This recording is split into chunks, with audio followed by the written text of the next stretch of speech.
जिंदाबाद UPPL जिंदाबाद जयंत बसुमतारी जिंदाबाद जयंत बसुमतारी जिंदाबाद प्रमोद बरन जिंदाबाद गंगुरा नार्जारी जिंदाबाद गंगुरा नार्जारी जिंदाबाद इनकलाब जिंदाबाद UPPL जिंदाबाद चिरां जिल्लानि सिङाव फिन आरोबाव गोख्रोंनिफ्राय गोख्रोंसिन जाबावदों UPPL दोलोआ दिनैनि चिरां जिल्ला काजलगाव UPPL ब्लक कमिटिनि मावख'आव MLA जयंत बसुमतारीनि नुजाथिनायाव सा 32 राजबंशी हारिसानि लाइमोनफ्रा जयेन जादों। प्रमोद बर'नि दैदेननाय UPPL सरकारनि खामानि मावनायखौ मोजां मोननानै 32 राजबंशी लाइमोनफ्रा जयंत बसुमतारीनि नुजाथिनायाव जयेन जायो आरो गोदान सोद्रोमाफोरखौ बरायनाय जायो। दिनैनि बे मोजां हाबाफारिनि गेजेरजों बिथां जयंत बसुमतारीया बुंदों फैबाय थानाय समाव 2000 निफ्राय 3000निबो बांसिन रायजो राजाफ्रा UPPL दोलोआव जयेन जाबावगोन। 32सा जोंना राजबंशी लाइमोनफोरा सनुराय आंगाबारि गामिनि बिनि दैदेननायाव दिनै UPPL दोलोआव बिथांमोनहा जयेन जाफैबाय आरो आं फोथायदों जे दिनैहाय प्रमोद बर' बिथां जोंनि मानगोनां चिफ बिथांनि बिटिआरखौ गोजोन थासारि लाबोनायजों लोगोसे फारफ्रोम बिथिं जौगानाय आरो मोनफ्रोमबो हारिफोरनि समान मोनथाय समान जौगानायनि थाखाय जिफोर खामानि मावनाय बेखौ नुनानै दिनैहाय गुबुन गुबुन हारि माहारि गुबुन गुबुन आफाद दोलोनिफ्राय दिनै UPPL दोलोआव राजनितिक दोलोआव हाबफैनो थाखाय दिनै जगाजग जागासिनो दङ आरो बिनिनो दिनैहाय 32सा राजबंशी लाइमोनफोरा दिनैहाय सनु रायनि दैदेननायाव दिनै जयनिं जाफैदों आरो माखासे समनि उनावनो आरोबाव 2-3 रोजासो बिथांमोननि हारिनि सुबुंफोरा जोंनि UPPL दोलोआव जयनिं जाफैबावगोन बियो रोखा जगाजग जाबाय थादों गुबुन गुबुन जायगानिफ्राय बिथांमोनहा फैनानै जगाजग खालामदों आरो जयनिं जाफैगोन। सार नुनो मोनदि हाग्रामा दिनै बुंदोंदि बियाब दाफामनायखौ आबसु आरो UPPLनि दैदेननायावनो बे गोरोन्थिया जादों बे बेसेबां सैथो? नोंथांमोना मोनथिगौ जे थांनाय 2007 मायथाइयाव बिनि मोनसे प्रसेस सोलिदोंमोन आरो बे प्रसेसा जाहैबाय संबिधाननि मोनसे प्रसेस मोनफ्रोमबो 25 बोसोरनि उन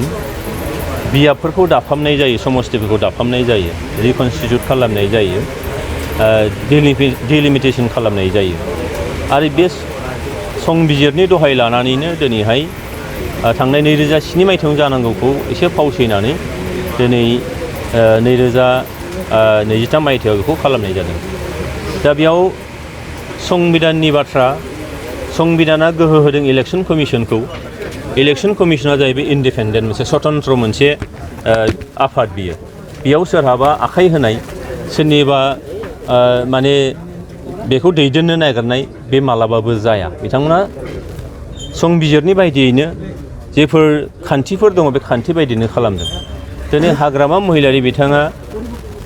जों नुदों जे थांनाय 15 बोसोराव दिनै गणबिच्छिन्न जानानै दं बिथांनि दोलोआ हाग्रामा महिलारिया सुबुंफ्रा थांनाय 15 बोसोराव बिराद मोनसे आग्रहयै बिथांमोनखौ नेदोंमोन जे हारि माहारि जाथि जनगोष्ठीफ्रा समान मोनथाय समान जौगानाय मोनगोन नैबेयाव गोजोन थासारि फैगोन होननानै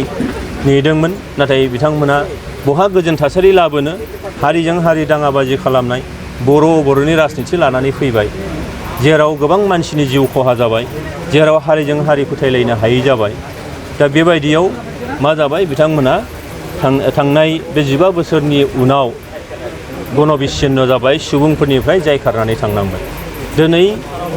रायजो राजाखौ आरोबाव गावसिनि फारसे मेगन फिदिंहोनो गोसो बोहोनो दिनै सोरनियावबा हाब्रु फुननो बिथांमोना नाजादों। दुलाराय बर' फरायसा आफादा जाहैबाय दिनै फरायसा आफाद माहारियारि आफाद समाजारि आफाद बिथांमोना हारिनि राव थुनलाइ हारिमुजों लोगोसे समाजखान्थि रांखान्थि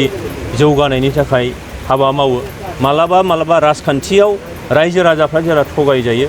रायजो राजाफ्रा जेरै गोरोन्थि लामाजों मालाबा दैदेनजायो बे समाव रायजो राजाखौ राजखान्थि सांग्रांथि खालामबोदों जारिमिना बेखौ रोखा रोखायै बुङो आरो जों बयबो मिन्थिगौ। दिनै दुलाराय बर' फरायसा बायदि गोथार मोनसे आफादखौ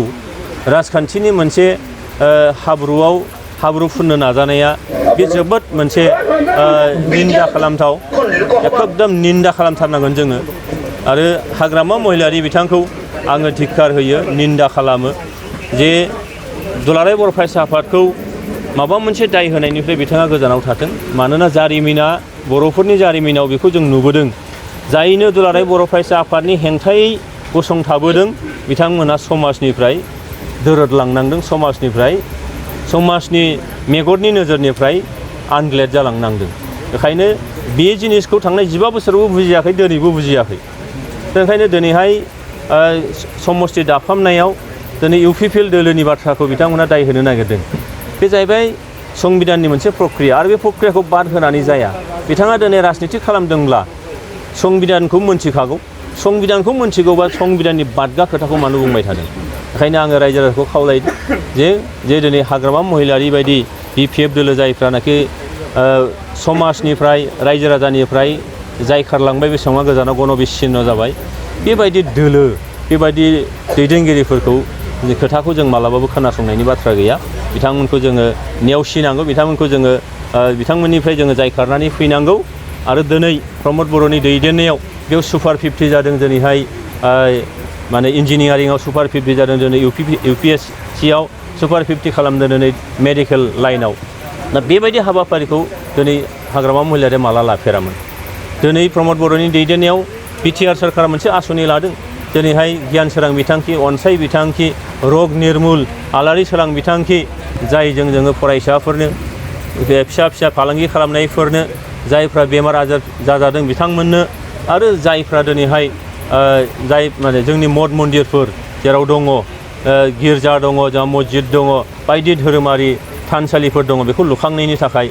दिनैहाय आलारि सोरां बिथांखि खालामदों हाग्रामा महिलारियाथ' खालामाखैमोन बेनिखायनो दिनैहाय रायजो राजाफ्रा बिभिन्न जाथि जनगोष्ठिया दिनै इउपिपिएल दोलोजों प्रमद बर'नि दैदेननायजों फैदों आरो दिनैनि नैबे 32सा जोंनि राजबंशी हारिनिफ्राय दिनैहाय जगदान जानायनि खारनफ्राबो बेनो बेखायनो हाग्रामा महिलारिया बिथाङा गोजानाव थाथों जे बेफोरबायदि बाथ्रा बुंनायनिफ्राय बुंबावदो जे हाग्रामा महिलारिया प्रमद बर'आ सासे खिबजा मानसि बियो न'आव ओंखाम जाला गावनि अफिस सेंग्रा मावख'आव 5 स्टार हटेलनि मोनसे किटचेन बानायनानै बावनो ओंखाम जायो आरो सरकारनि बिजों जायो बे बेसेबां सैथो 5 स्टारनि होननानै बुङोबा बहाबा माने रेस्टुरेन्ट होननानै बुङोब्ला हाग्रामा महिलारियावसो जों जेरै थाङो ओरैनो नुयो राजा लामाजों थां बबे लामाजों थां बेयाव हाग्रामा महिलारिनि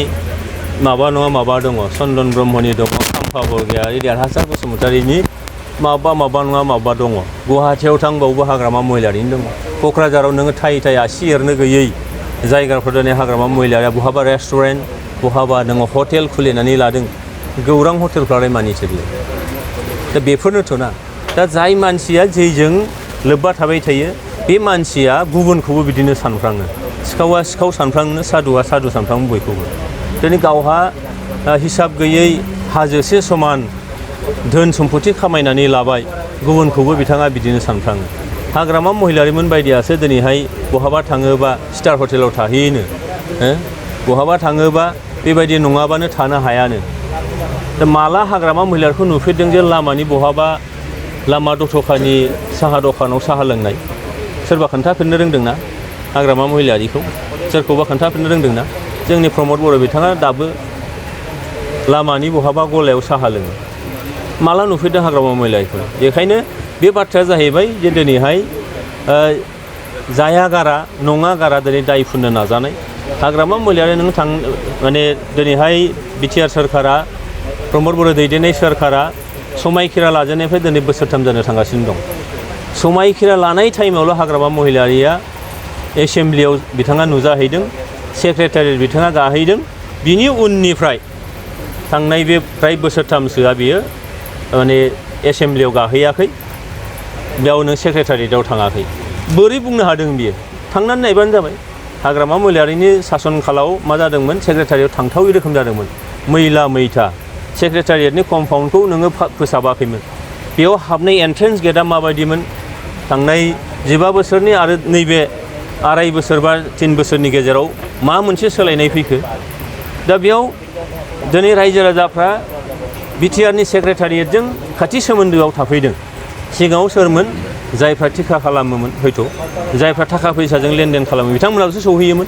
दिनै रायजो राजाफ्रा मोजां मोनदों दा बेखायनो बिथाङा मेगन सानानै निस्सय बे खोथाफोरखौ बुंदों दा खुनु बेस गैया बे बेसलेस खोथा बियो आरो बे खोथाखौ दिनै रायजो राजाफ्रा निस्सय फोथाया आङो रायजो राजानि सायाव बिसास दं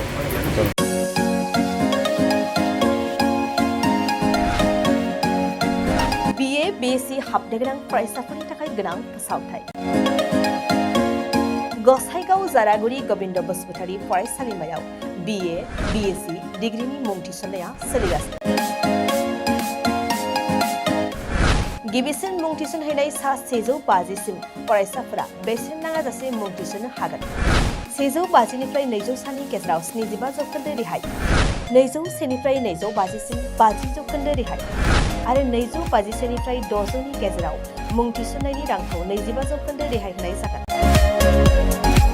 जारागुरि गोविन्द बसुमतारी फरायसालिमाया बड'लेण्ड मुलुगसोलोंसालिजों गनायथि होजानाय गुन गोनां फोरोंगिरिफोरजों लोगोसे फरायसाफोरनि गाहाम सुबिदा गोनां फरायसालिमा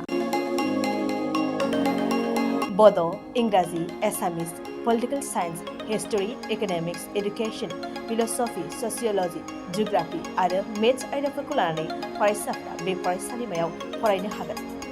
लोगोसेयैनो फरायसाफोरा लाइब्रेरिनि सुबिदा extra curricular activities career counselling सांग्रांथियारि हाबाफारि रिविजन क्लास लोगोसे स्पोकन इंग्लिश सेल्फ डिफेन्स आरो कम्पिउटारनि उफ्रा सोलोंथायबो लानो हागोन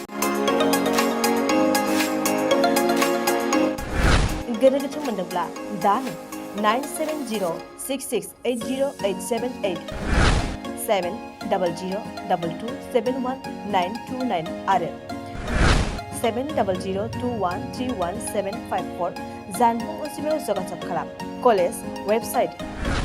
www.gbcj.edu.in इमेल आईडी govindacollege@gmail.com